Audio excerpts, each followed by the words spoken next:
Green ചാനലിലേക്ക് സ്വാഗതം. വളരെ അത്യാവശ്യമായിട്ടാണ് നിങ്ങളുടെ മുമ്പിൽ ഇപ്പോൾ ഒരു വിവരം അവതരിപ്പിക്കാൻ വേണ്ടി ഞാൻ വന്നത്.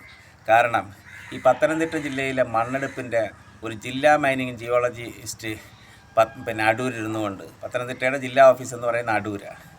അപ്പോൾ ഈ ഷൈജു കാണിക്കുന്ന പ്രവൃത്തി ഒരു മനുഷ്യന് യോജിക്കാൻ പറ്റാത്തതും കൈക്കൂലി വാങ്ങിക്കുന്നതിന് കുഴപ്പമൊന്നുമില്ല. ഇങ്ങനെ പൈസയും വാങ്ങിക്കൊണ്ട് വ്യാജമായിട്ട് കൊടുക്കുമോ എന്നുള്ളതാണ് എനിക്കറിയേണ്ടത്. ഞാനിപ്പോൾ നിങ്ങളുടെ മുമ്പിൽ പറയുന്നത് ഒരു Satheesh, director keen farm green valley private limited Thottamukku എന്ന പേരിലാണ് അവിടെ ഒരു ഈ ചേപ്പാട്ടുമല അനുമതി വാങ്ങിച്ചിരുന്നത്. ഇങ്ങനെ director kin farm green valley private limited ഇല്ല.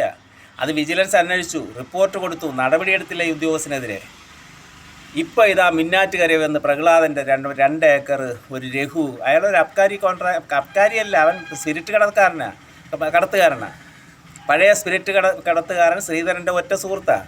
നിരവധി കേസുകൾ നിലനിൽപ്പുണ്ട്. അയാളെ വിളിച്ചുകൊണ്ട് വന്ന് ഇവിടെ ഒരു പട്ടികജാതിക്കാർ താമസിക്കുന്നിടത്ത് അനുമതി കൊടുത്ത് മൈനിങ് ആൻഡ് ജിയോളജിയിലെ അനുമതിയോടുകൂടി മണ്ണെടുക്കുക എന്ന് പറയുന്നത് അതിന് അന്വേഷണം നടത്തേണ്ടതല്ലേ? വിജിലൻസ് ഡയറക്ടർ നേരിട്ട് കൊണ്ട് പരാതി കൊടുത്തിട്ടുണ്ട്. അതുമാത്രമല്ല, അവിടെ ഈ 2 ഏക്കർ എടുക്കുന്നപ്പോൾ വേറെ 3 ഏക്കർ ബാക്കും കൂടെ എടുക്കുമ്പോൾ പട്ടികജാതിക്കാരെല്ലാം അവിടെ നിന്ന് അപ്രത്യക്ഷമാകും. അവിടെ ഒരു തുള്ളി വെള്ളം കിട്ടില്ല. ഈ അവസ്ഥയിൽ മുമ്പോട്ട് പോയതായിരിക്കും. തിരിഞ്ഞു നോക്കാനൊരു മനുഷ്യനുണ്ടോ?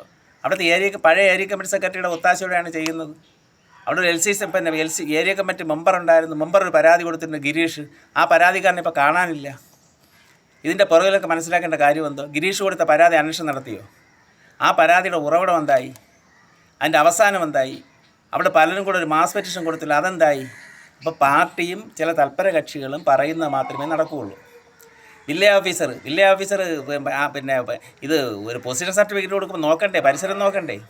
പഞ്ചായത്ത് സർട്ടിഫിക്കറ്റ് കൊടുക്കുമ്പോൾ ഇതെല്ലാം വ്യാജമാണ്. അടുത്ത് പാലക്കോട്ട് മലയ്ക്ക് കൊടുത്തേക്കുന്നത്, ഹൈക്കോടതിയിൽ മറ്റുമെല്ലാം ഫയൽ ചെയ്ത് 1 വർഷത്തേക്കാണ് കൊടുത്തത്. മനുഷ്യൻ ഈ പള്ളിക്കലെ ജനങ്ങൾക്ക് ഒരു തുള്ളി വെള്ളം കിട്ടുമോ? ഈ ചേപ്പാട് മല എന്ന് പറയുന്നത് പശുവിൻ്റെ ഫാമിനെന്ന് പറഞ്ഞ അനുമതി കൊടുത്തു, ഇങ്ങനെ ലിമിറ്റഡിൻ്റെ പേരിൽ. ഈ മിന്നാറ്റുകരയിൽ നിന്ന് മണ്ണെടുക്കുന്നത് അനുവദിക്കുന്ന കാര്യമല്ല, അനുവദനീയമല്ല. അതും രാവും പകലും, ബൈപ്പാസിന് വേണ്ടി രാവും പകലും വൈകുന്നേരം 8 മണി വരെ കൊടുക്കും. രാത്രി കംപ്ലീറ്റ് ഫുള്ളായിട്ട് മണ്ണടിക്കാൻ വേണ്ടിയിട്ട് അനുമതി കൊടുത്തിട്ടുണ്ടോ? ഈ രഘു എന്ന് പറയുന്ന കായംകുളത്തൊരു വലിയ പ്രശ്നം ഉണ്ടാക്കിയ ഒരു അബ്കാരി കോൺട്രാക്ടർ, അബ്കാരിയല്ല, സ്പിരിറ്റ് കടത്തുകാരനാണ്. ഒരു 8-10 നിലവിൽ കേസുള്ളവനാണ്. ആരെയും കൊല്ലാൻ മടിയില്ലാത്തവനാണ്. എന്തും ചെയ്യാൻ മടിയില്ലാത്തവനാണ്. അടിയന്തരമായിട്ട് ഈ മുന്നാറ്റുകാരെ വില്ലേജ് ഓഫീസറെയും പഞ്ചായത്ത് സെക്രട്ടറിയെയും എല്ലാം ഉൾപ്പെടുത്തിക്കൊണ്ടാണ് വിജിലൻസ് ഡയറക്ടർക്ക് പരാതി കൊടുത്തിട്ടുള്ളത്. അടിയന്തരമായി നിർത്തലാക്കണം.